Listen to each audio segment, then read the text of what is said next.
What's up, Internet? Welcome back to the Engadget podcast. I'm Senior Editor Devindra Hardware. This week I'm joined by Senior Writer Sam Rutherford. Hey, Sam. Hey, how's it going? Going okay. We've also got podcast producer Ben Elman here, as always. Hey, Ben. I already muted myself. Good morning. Good morning, Ben. Good morning, everybody. We're going to be talking Pixel 10, everything Google announced at their not so big event this week. We're going to talk about that because it kind of felt like a QVC or Home Shopping Network event. Very, very weird how they handled all that. And it was also hosted by Jimmy Fallon, of all people. So that's strange. We've got a bit of Gamescom 2025 news as well. As we're recording this, there's likely going to be a Hollow Knight Silksong live stream. I'm very excited to see what's going on there. But yeah, as always, folks, if you're enjoying the show, please be sure to subscribe to us on iTunes or your podcatcher of choice. Drop us an email at podcast@engadget.com, and you can join us Thursday mornings around 10:30 a.m. Eastern for our live streams, typically. And yeah, if you have any questions for Ask Engadget or the show in general, drop us an email, podcast@engadget.com still. All right, Sam, I feel like you've been all Pixel all the time. You and Sherlyn, pretty much everybody has been like looking at everything Google has going. We've Mhm. got the Pixel 10, the 10 Pro, the 10 Pro XL, the 10 Pro Fold, and a whole bunch of other devices. What's your main takeaway from this event? I really like what they're doing with the Pixel 10, especially just because it might not sound like a huge change, but adding that 5x optical zoom onto the Pixel 10 and then keeping the price the same at $800, that is just such a nice upgrade for anyone who wants, hey, I want the Google flagship phone, but I don't want to pay $1,200 like you have to for the Pro XL Mm-hmm. just for the bigger screen. And before you had to upgrade to the Pro model just to get that third telephoto camera. And so, hey, really nice just basic hardware upgrade.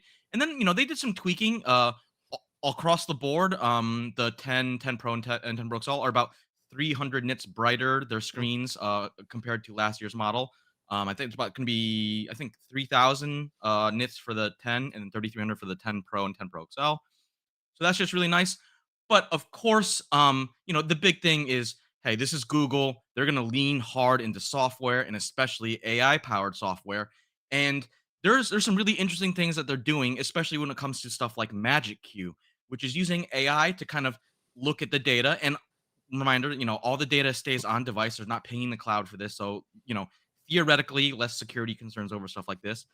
And they're looking at your emails and your messages and stuff like that, so that, hey, if you are in Google Messages and you're asking a friend, hey, when was that reservation for dinner tomorrow, it will automatically surface it. It'll highlight that info with like a kind of like a rainbow kind of effect animation, and then you can just press it and it'll send it directly to your friend, so you don't have to go through your emails or your calendar apps and find the thing.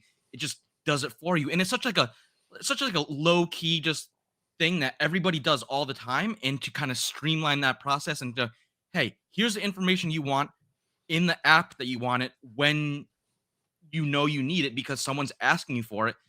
It really just kind of simplifies your just daily life so much.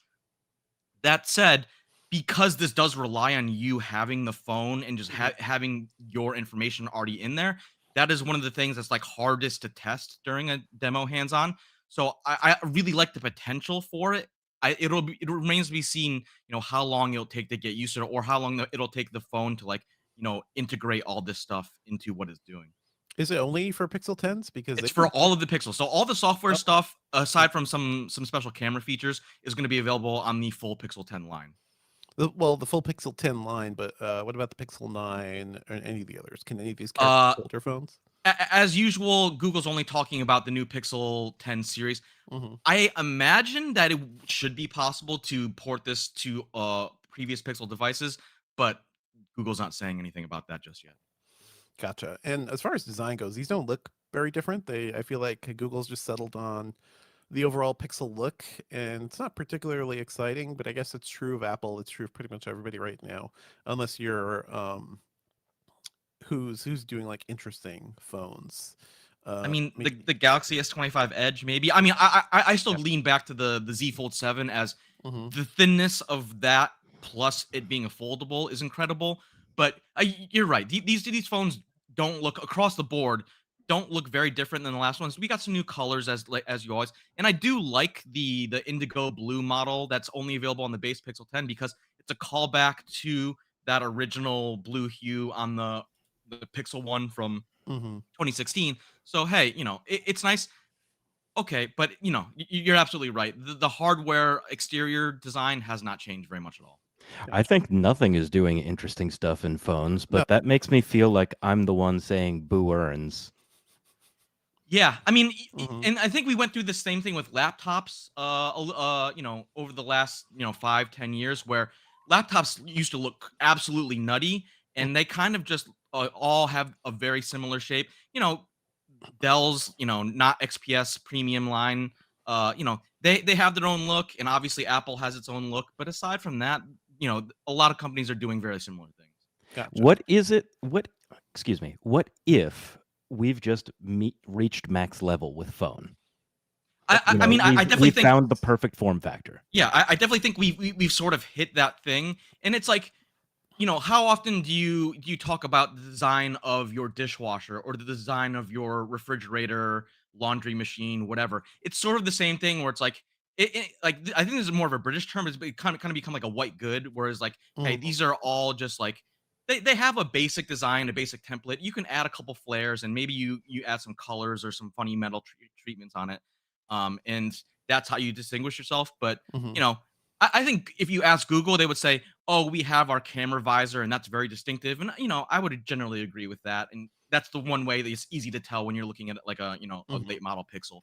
I But think yeah, there are leaked images of the next iPhone that look like they could have a similar like island for the photo stuff because if they're going to get thinner, the camera stuff has to be thick somewhere. mhm. So that kind of makes sense.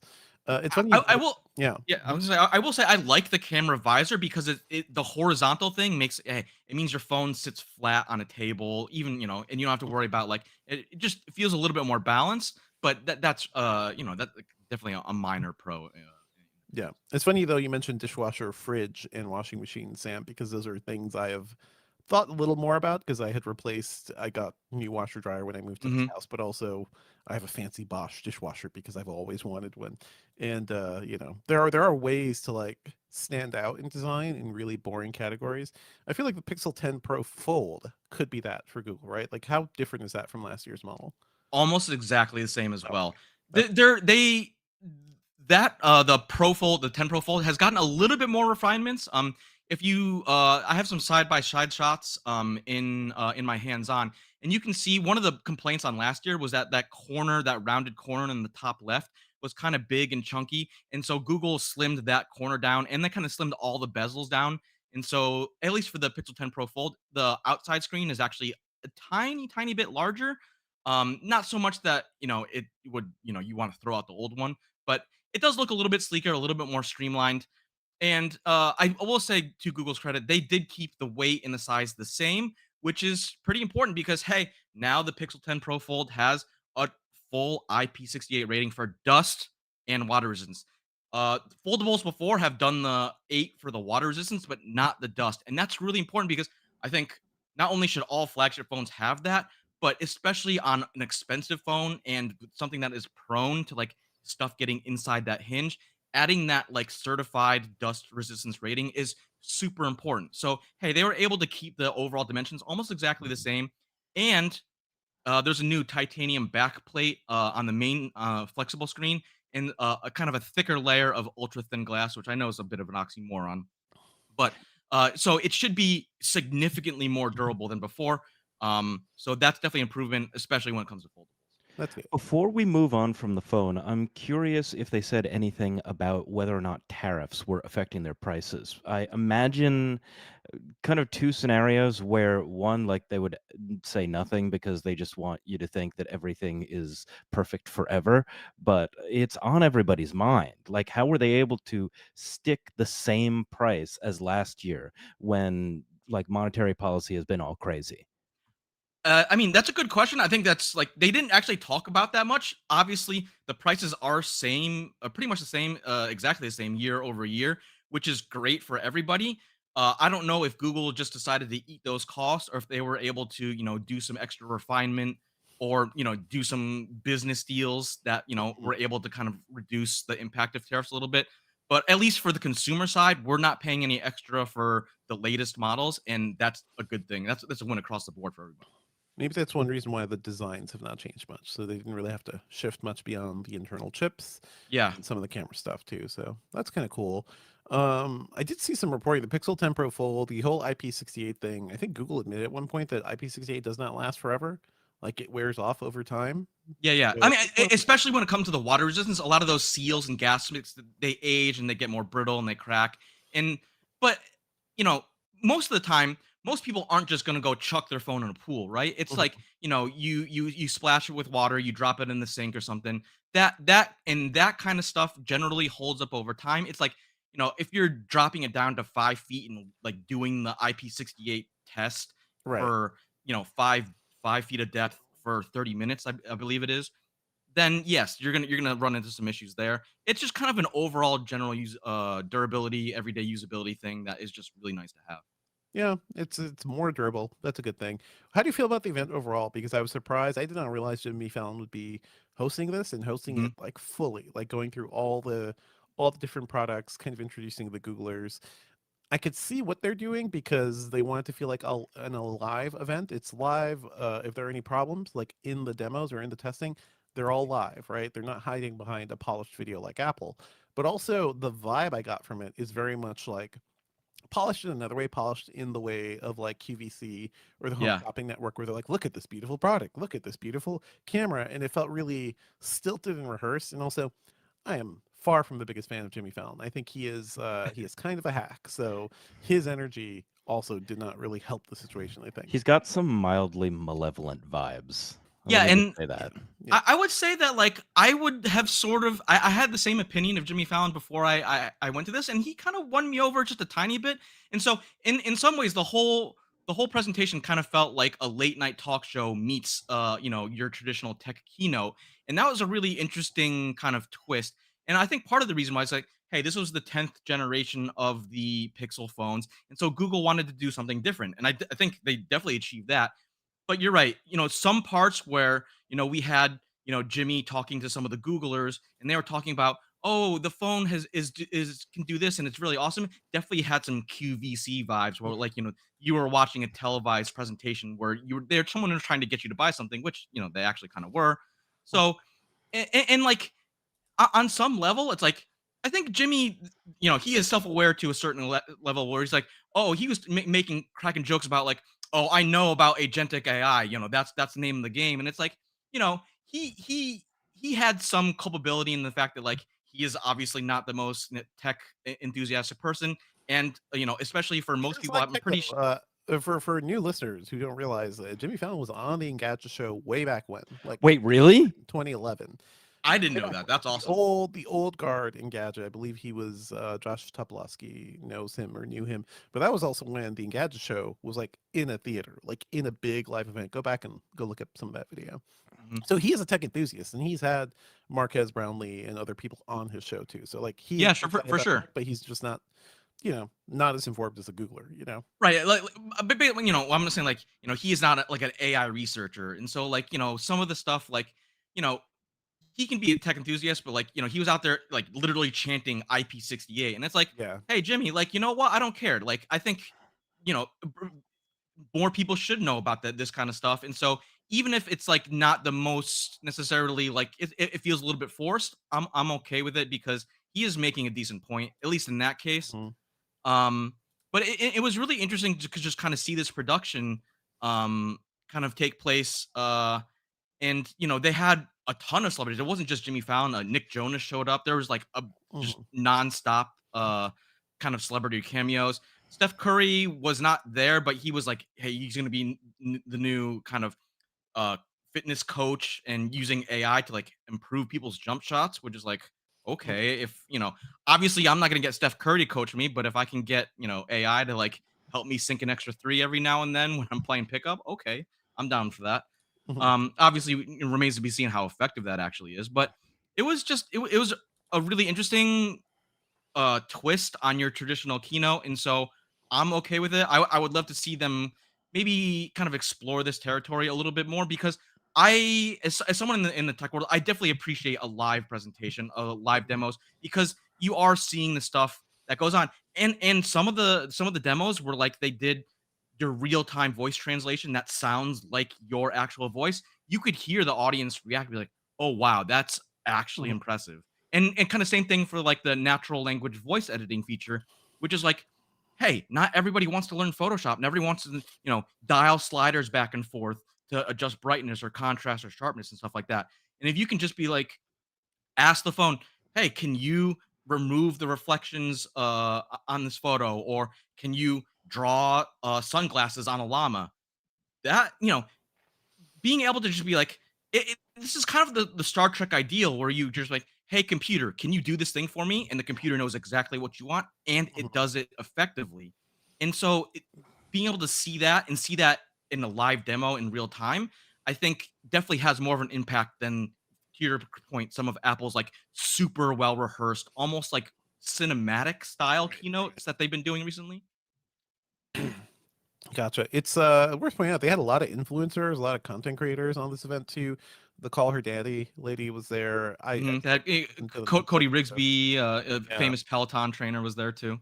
Oh, the Subway Text guy was there, and Wait, really? Wow. that broke my heart because he was there to just like jump out from the audience, but he also did a Subway Take segment, which was all about why the hot take was wired headphones are bad. And I wanted to Mm, choke him out because he's sitting there with wired microphones because that's what you can rely on in a confined, chaotic space like a subway. They're using wired microphones because that works. But they're like, "Oh yeah, wired headphones are dumb. You just look silly wearing them." Like, bro, you are getting paid to do this, but also like this feels so desperate, Google. Like, like I think what Apple did was they just slowly like choked away, wired headphones to the point where there were no headphone jacks and everything. And they didn't even but really this talk was about also it. right before they were talking about the Pixel Buds, Yeah, right? before the Yes, So, yes. buds. So it's like, okay, but that's none of that is like true. It just felt to me that felt forced. Yeah, that you had to pretend that all these headphones are bad when guys, in many ways, they are still superior to the wireless ones. They have their advantages, like they each Yeah, have their own advantages. Yeah. I mean, I think that's one of the things where it's like anytime you have an outside party where whether it's like a social media person or an Mhm. actor or clearly like a sponsored guest of some sort, it's always going to feel a little bit forced. So it's like maybe it's because like we understand like the inside game a little bit more. It's like I'm not upset, and like think about it from the other way. If you are a social media person and someone's gonna come pay you to do your bit on their stage, it, Mhm.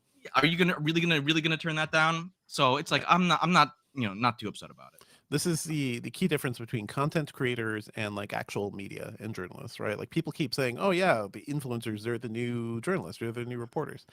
Big differences there. Yeah, You can't and just straight at up the say same that. time, it's like you Yeah. can't get upset when social media people or Yes. influencers get paid to be an influencer. It's like That's what they that's their do. job. Yeah, that's what they're doing. Their job is well, yeah, but attention, not necessarily accuracy. So yeah. I'm more in support of the times when smaller, quote unquote, Yeah. people like the Subway Takes guy, who still has over 1 million followers on pretty much all of the socials. If he gets paid versus somebody like Fallon, who it's Mhm. just like, okay, let me just like put this like new sack of money on top of my other like many sacks of money, or like Alex Cooper, who has been like sucking up so much of the available money in the podcast space, because all she's ever done since leaving Barstool is get like 7 and 8 figure podcast deals. That's I just me love being salty. Yeah, I love it whenever that happens. I Yeah. mean, Yeah. any media company, if they're gonna try to get eyeballs on a certain thing, they're gonna go out there and scan for who's the most popular, who are people talking about the most, and so when a lot of times like there's a certain like math formula that you can do when you're like trying to figure out what guest appearances might have an impact and draw some more attention to our presentation. And I think that was sort of what Google was going for. They wanted more of a mainstream crowd. They want mainstream non-techie folk to care about AI in a way that they haven't previously. And so how do you do that? You get people that they might have heard of before that aren't Mhm. necessarily tech related to come and say some stuff that, oh, hey, now I'm paying Yeah. attention. Yeah. But they should also listen to the audience reaction and see what people are super jazzed about. You said that the live translation feature was something that people were jazzed about. You said that like editing a picture just with your like voice commands is Mhm. something that people were jazzed about.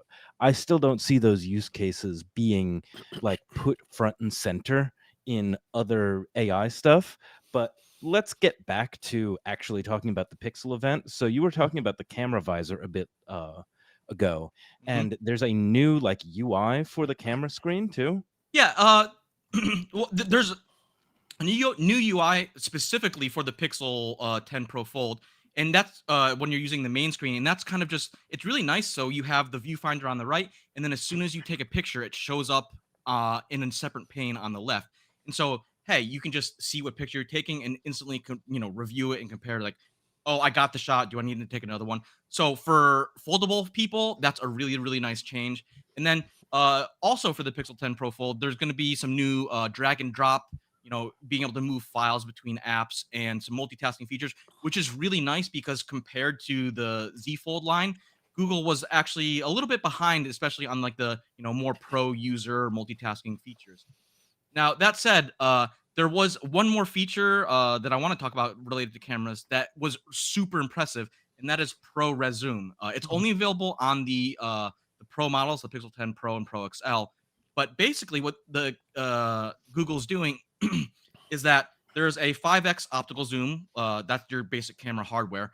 But then they are using AI to support up to 100x. I guess it's Mhm. a virtual zoom, if you want to call it like that, and they're using AI to fill in the gaps and create kind of a new AI generated image using that 5x optical zoom.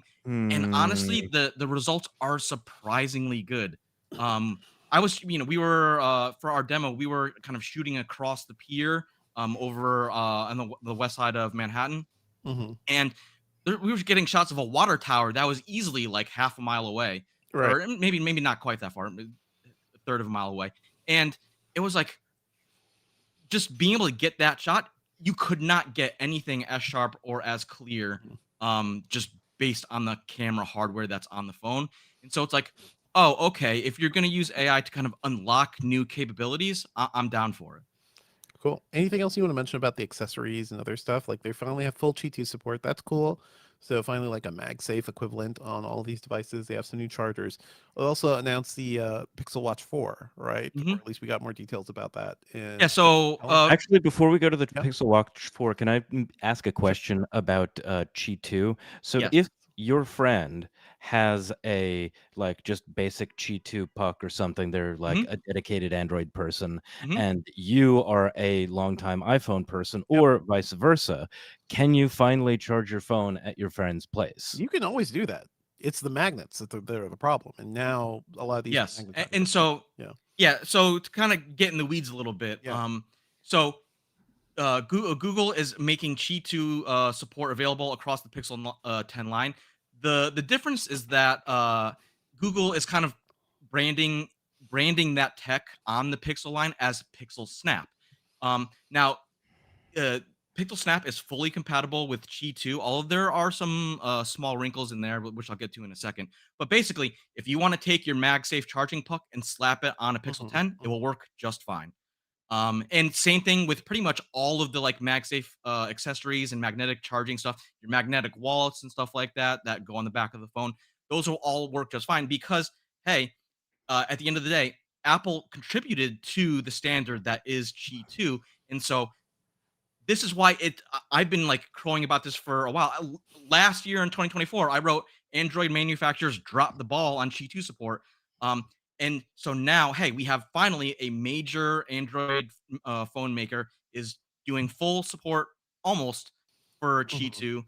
Um, and it's going to be available on the entire family of Pixel 10 devices. Now, the one small wrinkle that I talked about is that there are a couple different flavors of Qi 2. There's Qi 2 and Qi 2.2. And so Is that just charging basically, speeds or what? yeah, and that's really just charging speeds. So the Pixel 10 and the Pixel 10 Pro charge at up to 15 watts wirelessly. The Pixel 10 Pro XL charges at up to 25 watts Nice. wirelessly. So it's just a little bit faster, but it still has the same magnets and stuff. And then on top of that, Google is coming out with its own ecosystem of Pixel Snap accessories. So there's going to be a charging stand, which is actually pretty cool because the Mhm. charging puck is removable. So if you want to take it out and move it around, you can do that. There's like a basic just magnetic stand, kind of like, your Snap stuff, where you can just prop the phone up, but there's no charging in it. And I believe there's a standard wireless charger as well coming, but this is probably just going to be the start. I am sure Mhm. Google's gonna Mhm. gonna build this out over time. It's So kind let's of just take a second to say, like, we've finally figured out charging phones. Yeah, Like, it's everybody nice. can charge everybody else's phone, whether or not you have Imagine that. wireless Yeah, or companies getting USB-C. together and using universal standards and making it, oh, hey, suddenly everything just plays nicely together. And Mhm. wouldn't you know it, that's kind of nice. I Also, mean, to be consumers, clear. like, have Mhm. more ability to, if they don't like whatever is marketed toward iPhones, but Mhm. for some reason the Pixel Snap, peripherals, charging peripherals are more appealing or, fit your design aesthetic better, hey, that's great. Devindra, what did you have to say?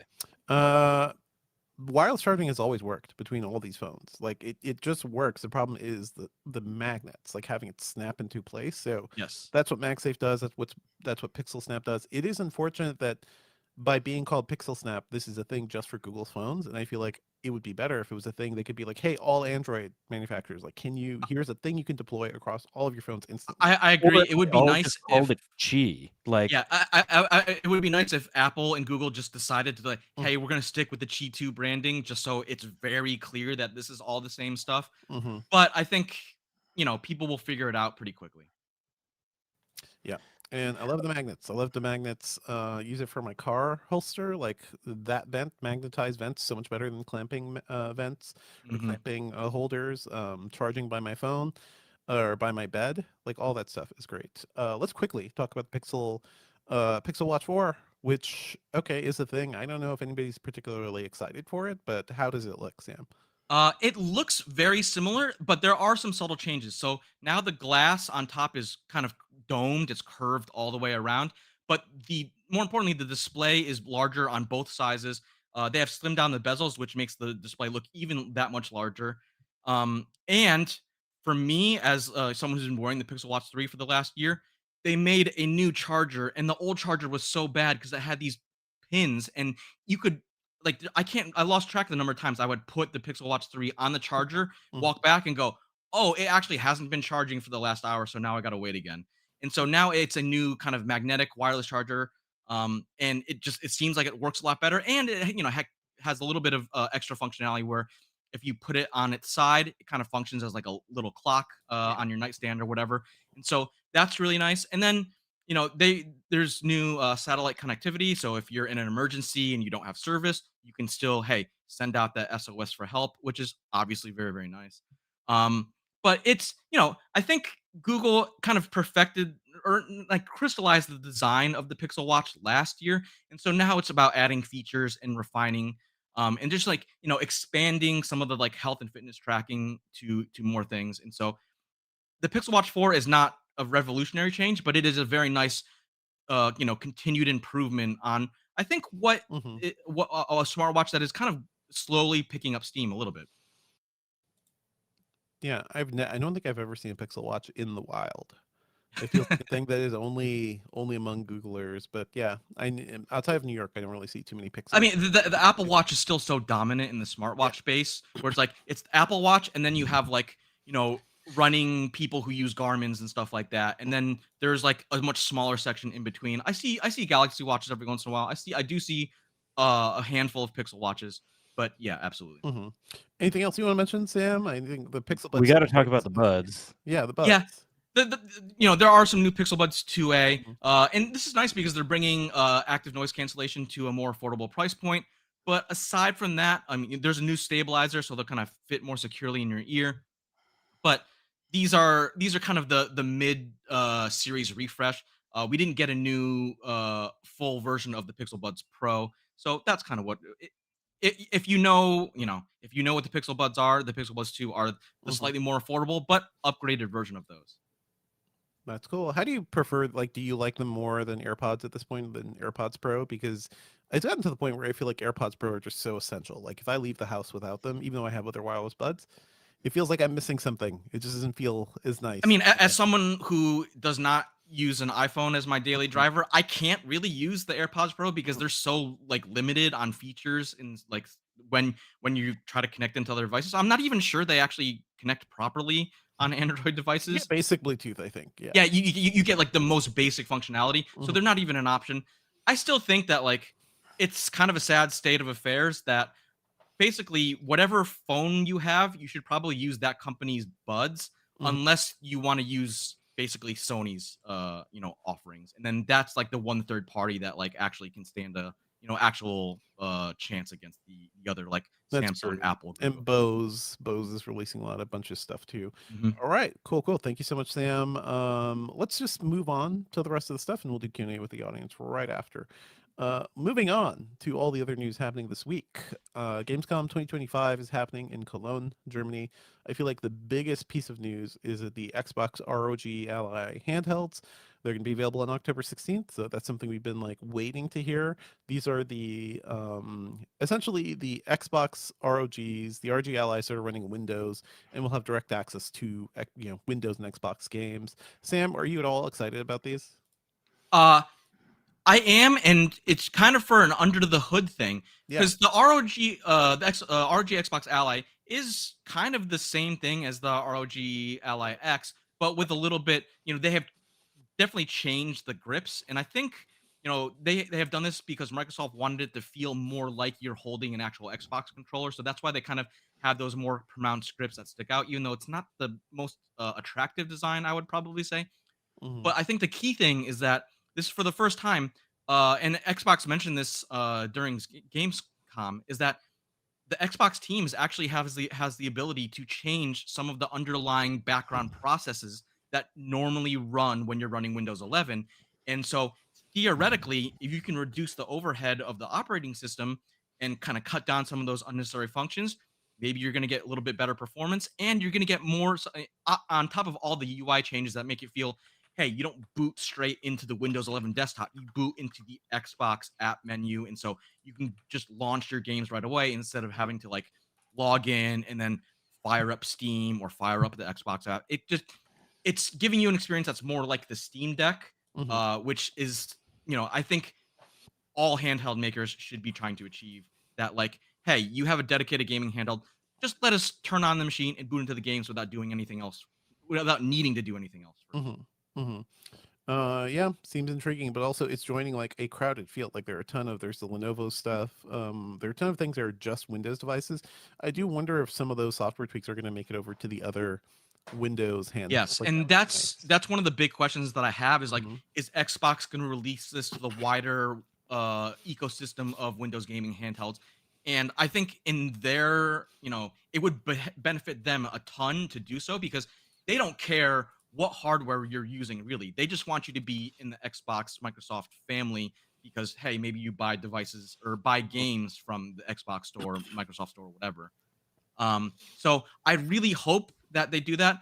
I have a sort of feeling, and I have this is just speculation on my part, that it may be a timed exclusive for the Xbox ROG, the ROG Xbox Ally, and then maybe sometime next year they will kind of release that dedicated Xbox handheld UI to more devices.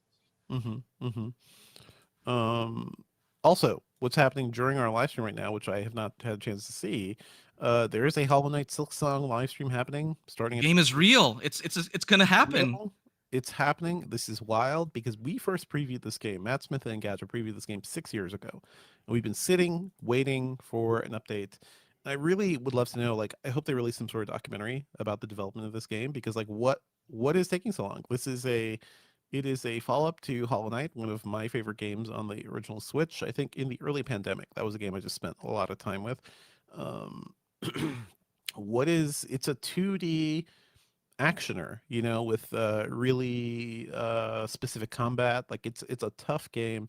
It's also a beautiful game. I'm wondering what took them so long because mechanically, it's not like they're building Tears of the Kingdom here or anything. This Right. is yeah, It's not a 3D like hyper yeah. realistic game. It's a stylized side scroller Metroidvania. And the thing that I'm kind of worried Hmm. about is like, are we going to run into a situation where the kind of hype or the Hmm. anticipation for Silksong is kind of gotten past what the game could ever be. The game could Yeah. be great, but it's like people have been waiting so long. It's like, are they going to be disappointed? Who knows? This could be a No Man's Sky situation because we've just been waiting and hyped up so long for this. I'm thinking So, it's more likely that it could end up being like a Wu-Tang Clan situation where like whenever I tell people like maybe if they haven't listened to Wu-Tang before, like, hey, go listen to this. They'll go listen to it and they'll be like, okay, yeah, it sounds like a lot of other stuff that you hear on rap radio now. Mhm. No, rap radio sounds like Wu-Tang. mhm. Right. So in the absence of another Hollow Knight game, a lot of games have caught up. And so even if you haven't played a Hollow Knight, you might be playing Hollow Knight similars. Yeah. And then when you get to like the OG, like the thing that It's not inspired even the this recent OG. wave, Yeah. okay, but like this thing that inspired the recent wave. I'm not talking about like Mhm. Metroid or Castlevania or anything. Um People might still be like, okay, well, like where's the appeal here? Yeah. We shall see. We shall see. I also wrote up a bit of news about Nvidia's GeForce Now. They announced it's going to be getting RTX 5080 GPUs for some games. That's cool.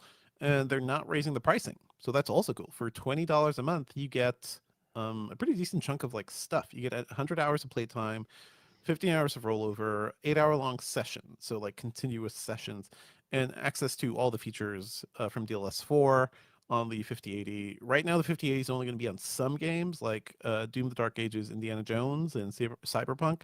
But like this thing is shaping up to be a pretty good deal for a lot of people. Like even the $10 a month GeForce Now, which gets you similar time but limits you to 1440p. If you're a gamer, if you want to keep tabs on the stuff you have on Steam while you're at work or while you're at school or away from your main rig, like that is the service is pretty good. Like I can log in quickly. The games feel good. They look like they're playing locally, basically. They also announced some new features that are going to make the streaming look more like it's a local game. So it's eventually there's going to be a new cinematic quality streaming mode that supports full 444 chroma subsampling. So that is like the best video quality coming to your monitor, and better streaming performance and stuff like that. So yeah, I think GeForce Now is a hell of a deal, and they just need to like make it a little easier to use. Because typically with GeForce Now, if it hooks into the games you've bought on services like Epic and Steam, and then when you launch the game, which you have already bought on that service, it basically spins up a virtual computer for you, and then you see like a Steam window, and you have to go in and like launch that game. Um, that's a game that's pre-installed on a virtual computer somewhere. They also announced something called Install Now games, I believe, install to play games. They're going to be giving people cloud storage where you could just like install any game, or not any game, but a larger number of games at your whim straight to this cloud storage and just play it from there too. So it is shaping up to be like really interesting and really useful if you want a game everywhere and you're just not always, by your computer or you don't have a gaming laptop. So yeah, just want to shout that out too. Check out my report about GeForce Now and all of its upgrades. Seems like there are like three big uses for a warehouse full of GPUs, and this one is my favorite Mm-hmm. because you could either Uh, do that or crypto or like AI, maybe yeah. No, machine learning training. I think they lock it out so that you can only do games on it. You don't have full Well, access. yeah, of course, but like at the enterprise level, if you're building a warehouse full of GPUs, what are you going to be using it for? It's like three things. For sure, for sure. Speaking of GPUs, I want to shout out a video from Gamers Nexus about the illegal AI GPU trade that's happening in China. They did like a 3.5 hour long documentary about this thing. Looking at it now, looks like it's actually been taken down due to a copyright claim from Bloomberg because they Oof. duplicated some footage from other services. Um, hopefully they're going to get that back up. But I was halfway through this thing. It is very good. It is very cool to see the YouTubers doing some deep investigation and traveling and like trying to figure out what the heck is happening with some of this hardware because the GPUs, even though it's illegal to sell them to people in China, like they're still getting there, and the Chinese government does not care if a citizen finds access to a GPU and buys it for whatever reason. So that's a really good video. Hopefully that'll get back up soon. That's at the Gamers Nexus YouTube channel. Who wants to talk about Elden Ring? Was that you, Sam? Yes. So there has been some reports out of Gamescom that Elden Ring Tarnished Edition for the Switch 2 is not running very well. Apparently, um, FromSoft is not letting people do game capture because Hmm. they don't want people seeing how stuttery and performance, and Hmm. especially people saying in handheld mode, it is just not looking very good. Kind of choppy frame rates, just rough.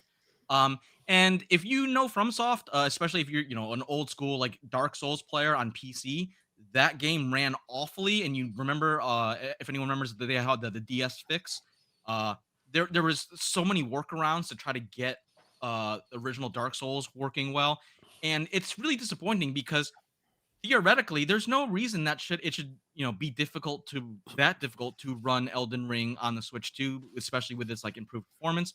Hmm. And it just kind of points to maybe FromSoft not having the best optimization team for trying to get these ports running on other hardware, especially because I've played Elden Ring at like pretty solid frame rates on a lot of PC gaming handhelds, and so it's just a bit disappointing. Especially, I think a lot of people, if you are strictly Nintendo console gamer, you were kind of looking forward to having like a definitive version of Elden Ring on the Switch too. And so seeing these reports is just a little sad. Also, this is a game where you really need to make sure that you're doing the right thing at the right time. If Yeah, you yeah. If there's time a lag and you're dodge trying to roll, dodge something, yeah, yeah, yeah, if there's lag and you are not hitting your dodge roll, well, then you're gonna die even more often than you usually do in a FromSoft game. Hmm. Hmm. yep. Most definitely. I've seen TikToks of like some people who have clearly misconfigured their gaming PCs and they're playing Elden Ring at like 15, 20 FPS and they're fine with it because their brains are just filling in the gaps between the missed frames and everything. So it's kind of funny. People will find a way to make this Those happen. people are wizards, though. It's like, the Wizards. scene in Star Wars where, they have the, like, opaque helmet on, and he just needs to use the Force to figure out where the, laser bolts are coming from. Hmm. Hmm. And news from Pokemon ZA as well. Yeah, so they're doing some more kind of gameplay reveals for Pokemon ZA at Gamescom. Um, I'm still catching on this because I was at doing pixel stuff all day yesterday, and so I'm still kind of catching up. But I did catch the new trailer for there's a new Mega Evolution for Victory Bell, and if you're a Pokemon fan, just please go watch. It's only a minute long. It is absolutely hilarious. Victory Bell turns into this giant like sack monster, and he's just going around the city, kind of mogging people and chasing them down and scooping them up and This eating them. looks terrifying. It's terrifying in like the best way for Pokemon. This is like Victory Bell is such a weird Pokemon to like highlight as a mega evolution. So I'm glad they did it. I think it's hilarious. Go check it out. Awesome, awesome. I think we could just skip other news. Let's get wind out the episode and do some Q&A. Okay. Okay, yeah, so let's, we should put a button on this. Yeah, yeah. Let me do that. Okay. All right, that's not everything we covered at Gamescom. There are a ton of stories out of that. So go check out Engadget.com for all our Gamescom news and certainly all our news from the Pixel 10 event too.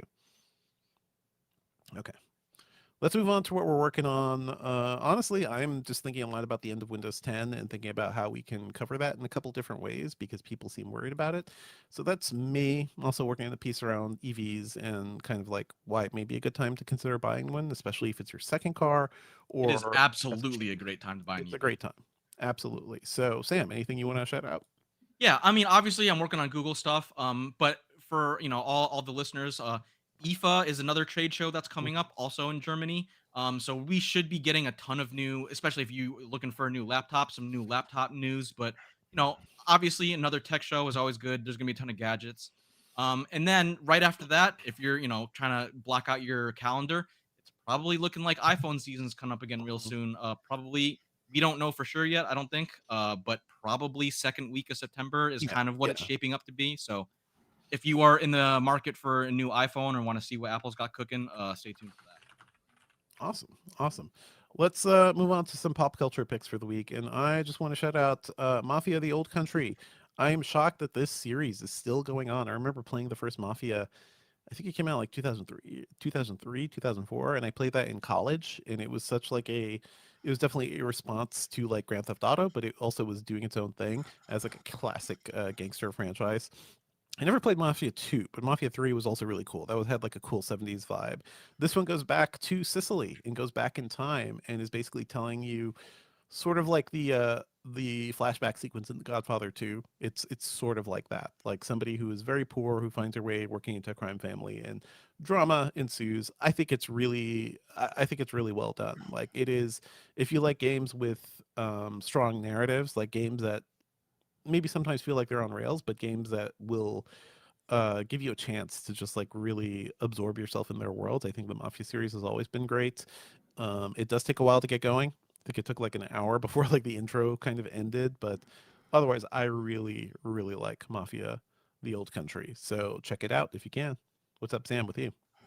I know this is like way late, but I finally got a chance to watch Dune 2, and I just want to Oh say it is so good. Just if you don't care about what's going on like moment to moment, the cinematography is just extraordinarily gorgeous. Um, and then this kind of got me into diving into like a deep dive about like Dune lore, and yeah. I did not realize I like read some of these books as like when I was younger, and I completely forgot how just completely off the rails the Dune lore goes in like Hmm. future books that they haven't kind of covered in the movies just yet. But Yeah, yeah. so Sam, Dune is like political thriller. It is like a ancestor of like A Song of Ice and Fire, Game of Thrones, like big inspiration for that sort of thing. Um, Dune Messiah is where it becomes obvious that maybe Frank Herbert was like feeling his success a little bit. And then he starts doing hallucinogens. Yeah. Yeah, yeah, and And then and then and then then his and then his son later, takes over the franchise after a while, and yeah, Yeah. it just Yeah. it goes bonkers. well, yeah, but like the latter Dune books are like people get possessed by like Mhm. ancestors, and then the last one is just like Dune. Would you still love me if I was a worm? Yes, yeah, the worms like I think they go into outer space at some point. Yeah, it's weird. And then I also wanted to shout out that there's a new trailer for Fallout Season 2. That Mhm. was one of my favorite shows of last year, I believe. And so, hey, go check it out. It looks like they're kind of gonna putting together, and they're not saying much, but they were kind of hinting that like this might be New Vegas themed. So, Mhm. hey, if you have any love for Fallout New Vegas, which is like my favorite Fallout version of Fallout, definitely go check out that trailer. Very cool. Very cool. Anything else you're playing, Sam? The show- No, I mean, Oh yeah, I yeah. wanted to play more Donkey Kong Bonanza. I just haven't had time. I know I saw a bunch of people in chat talking about DK Bonanza, and Bonanza. yeah, I just want to play more of that. Given whenever I It's get. it's weird how that game is just like an instant dopamine hit. Like just immediately you're getting good stuff. Banana. And I have not even gone to the zebra song yet, but I've seen the zebra song and it looks amazing. I cannot wait. Ben, what's up with you? I'm really looking forward to playing Bonanza whenever I get a Switch 2 Hmm. because um, I hadn't played like a Mario game in a really, really long time, and I don't remember if I was watching people play Super Mario Hmm. 64 or what when like that was the big thing. Um, but I played Super Mario Odyssey a few years ago, and I couldn't stop saying to my brother, Nintendo's fun scientists have outdone themselves. They know how to make fun. Yeah. So I'm Yeah. looking forward to a similar experience with that, even though have no like deep love for Donkey Kong. Maybe that can, Hmm. uh, start start it. So Sam, you were talking about being patient or finally getting to Dune, and I see that and raise you with I finally got to Spider-Man 2. I think Hmm. those two pieces of media maybe came out around the same time. This is Spider-Man 2 on the PS5. I was gonna say, are we talking about the movie or the game? No, no. And also there have been so many Spider-Man 2s. Yeah. Like, But the Sam no, Raimi one I is the am best. talking about Spider-Man 2, the video game, with Peter Parker and Miles Morales. You get to Oh yeah, switch between the it's 2. excellent. Yeah. It Hmm. is a really well-designed game. It seems like this is a game that took in all of the talk that people like all of the criticism that people talk about when they talk about video games. So there is not just the Spider-Man. There is Hmm. also like a little mission where like Mary Jane gets to like really contribute to the story, and like that's really welcome. There is also Miles's love interest in high school who I'm not remembering her name right now, but she Mm, is deaf, so, like, people mhm, sign to her. There's a whole mission where you play as her and, like, the sound of the different excuse me, the sound of the game is entirely different. It's just muffled. They find a way to, use the DualSense, like, vibrations mhm, in a fun way. Um, and then that's on top of the fact that, swinging around, Manhattan and, like, the taller buildings part of Brooklyn is just so insanely fun. mhm, My only complaint about it is that they also had to include Spider-Man's home neighborhood of mhm, Astoria. And if you've been to any parts of Astoria, or really any parts of like New York City outside of like big built up mhm. Manhattan, you know that it's not really like New York City's Spider-Man. It Yeah, really is Spider-Man doesn't have Manhattan's. a lot of big buildings to swing on out Yeah, in he doesn't have a lot Astoria. of big buildings to swing on, and so they like that's something that would totally like break the lore of Spider-Man if you had some people like all the way out in Flatlands, Brooklyn, or say is something saying, "Hey, Mhm. Spider-Man, why don't you come help with crime over here?" And he has to say like, sorry, fair citizens, I just don't have buildings tall enough Far to from the swing on." subway, but he has the wingsuit in these games. Both he and Yeah. Miles have the wingsuits. Yeah, yeah, so That's it's just a cool. really well-designed game. Every time I get into, like, a couple of the main story missions, Mhm, I think that I know what I'm going to be getting into, and it just consistently surprises me. mhm, There's another new mini game, there's another, like, um it's not just swing here, go fight these bad guys, swing there, go fight these bad guys. Um, the one of the recent missions I played was like you're in a particle accelerator and you're trying to like mhm, fix things in the particle accelerator. The particle accelerator turns on, and all of a sudden it becomes um not quite a platformer, but it's a like you're in you're trying to figure out where to put Spider-Man in the tube of the accelerator because there are these like pulses of static electricity or something that are coming at him, but of course mhm, there's like a little gap for him to be in. um it's like consistently it feels consistently fresh, and if you want to just swing around and fight crime, there are like random encounters too. mhm. I just really really really enjoy it, and I just love go check that out if exploring, you haven't. like walking around, swinging around that New York is so fun. Especially now that I'm missing the vibe of the city, it does kind of capture the noise, the crowds, people just like Oh yeah, and blasé about crazy shit happening. Yeah.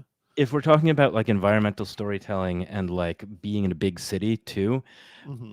you have to focus on the photo missions. And Hmm. these are the things that most people probably leave for the absolute end of the game once they finish the main story and Hmm. they're just trying to like be a completionist.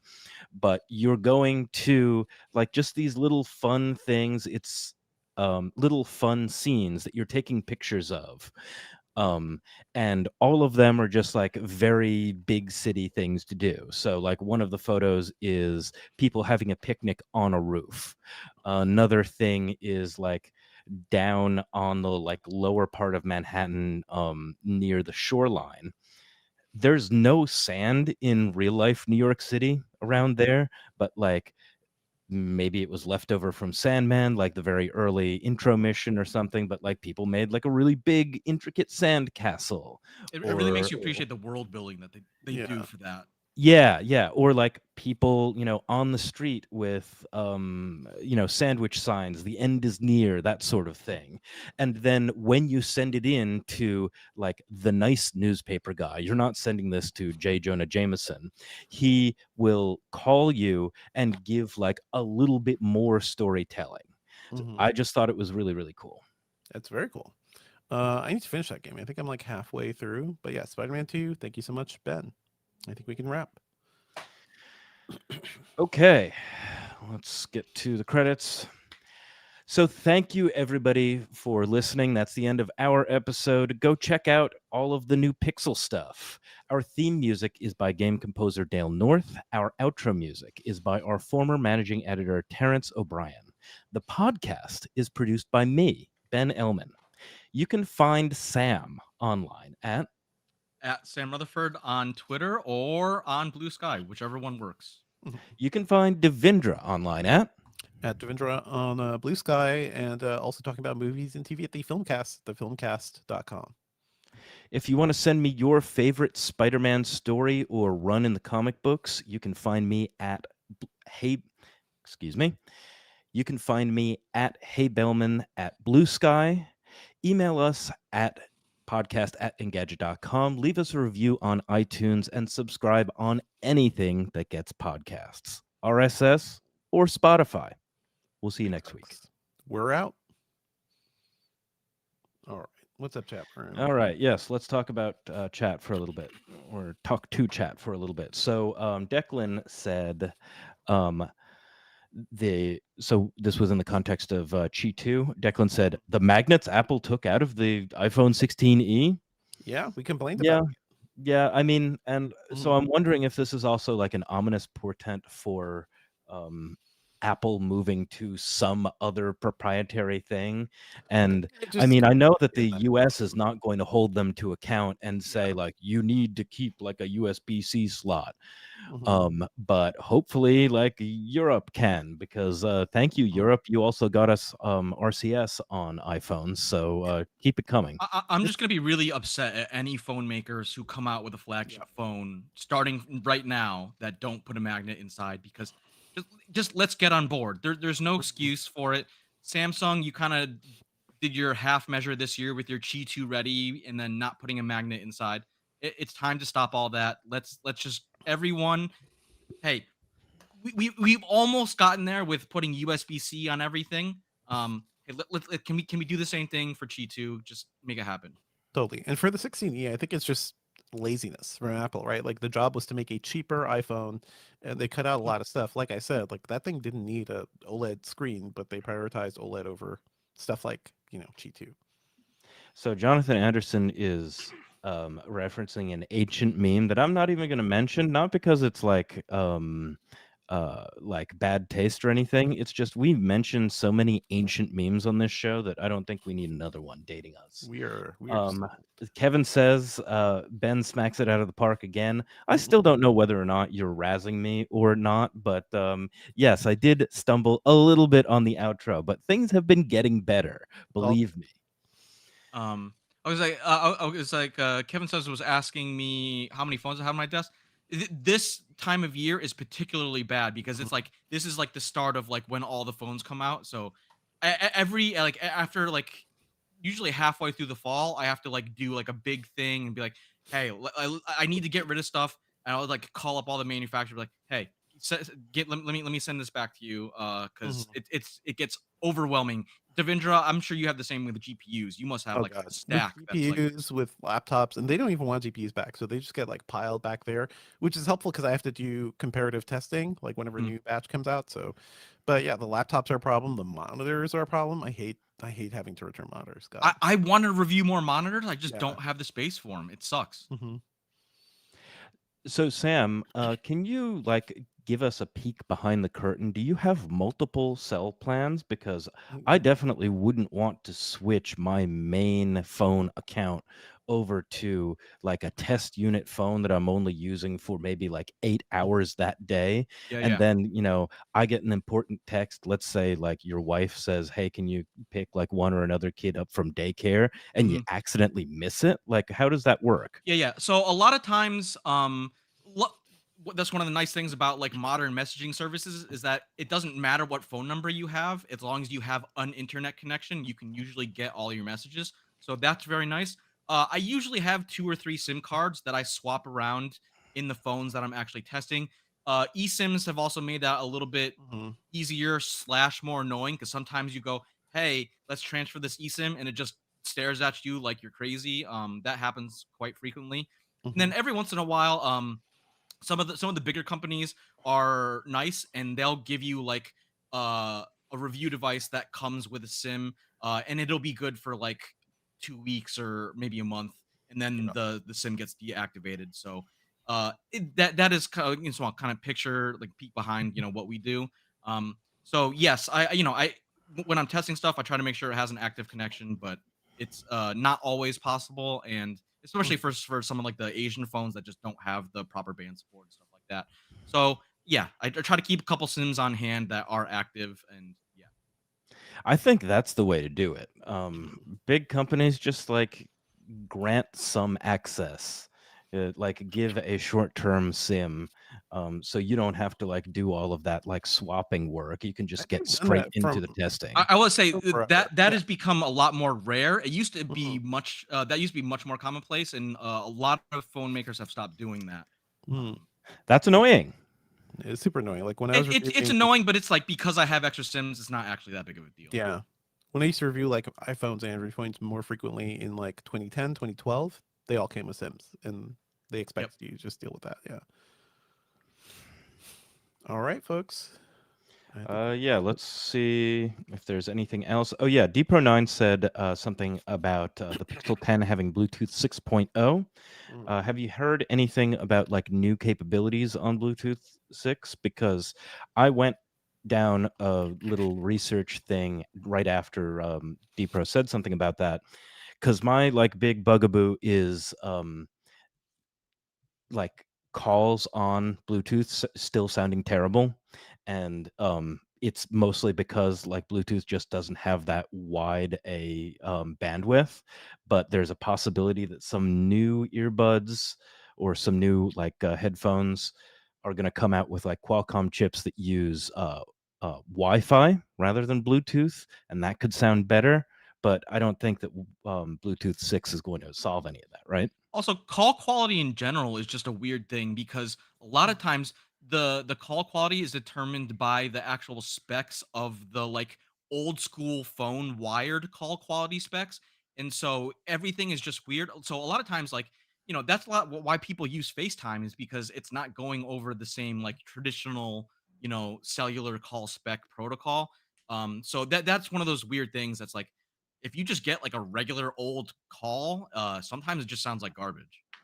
Yeah, but let's focus on Bluetooth 6. Is there anything new that one can do, or is it just like nice to have Well, the it's best nice to new? have, the lower energy usage is definitely nice, and you get mhm, it does have wider bandwidth, and so it should be a little bit should sound better. But like I said, mhm, really depends on where the call is coming from, and assuming that both the phone and your earbuds support the same version of Bluetooth. And so that's mhm. also one of those small details that a lot of people don't check out. And if you're in the Apple ecosystem, a lot of times you don't have to think about it, which is nice. But it is one of those kind of details that is worth paying attention to if you're in the market Yeah. for I'm looking new up earbuds, headphones, whatever. various explanations of Bluetooth 6, but better location tracking, that's a thing. So more accurate centimeter level, Mhm. reduce latency too. So better if you're gaming. That could be a pretty big thing. And high resolution support for some phones. So that makes sense. Yes. But then it depends on the service you're listening to. Yeah. Yeah, and I'm seeing more and more artists like leave either one or another streaming company. I mean, um, King Gizzard and the Lizard Wizard, the kind of I guess like psychedelic rock band from Australia. They are really concerned about AI. In fact, like they've always existed under their own record label. I don't think they've ever, they might have like distribution deals with some of the majors, but they own all their masters. And they recently reincorporated under a record label called P Doom, which, for anyone like deep in AI, uh, kind of like cultural talking, like rationalist stuff. Everybody has their P Doom, like, what is the probability that like AI is going to absolutely, is it going to kill the human race, or is it going to make everything better? So they left Spotify because of Daniel Ek's recent investments into like a AI weapons company. And then I just recently heard about the, I think, Canadian band Godspeed You Black Emperor. They just left streaming entirely, which seems like a really um severe calculus. Hmm. You want people to be able to find your music, period. Like, because the calculus must be at that point like being on streaming is worse than nothing.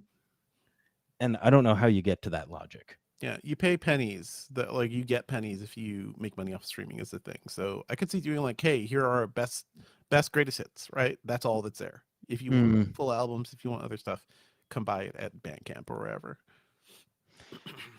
Okay, so I think that's Right. it from us. Sam, Devindra, do you have anything else to talk about? No, I don't good. think so.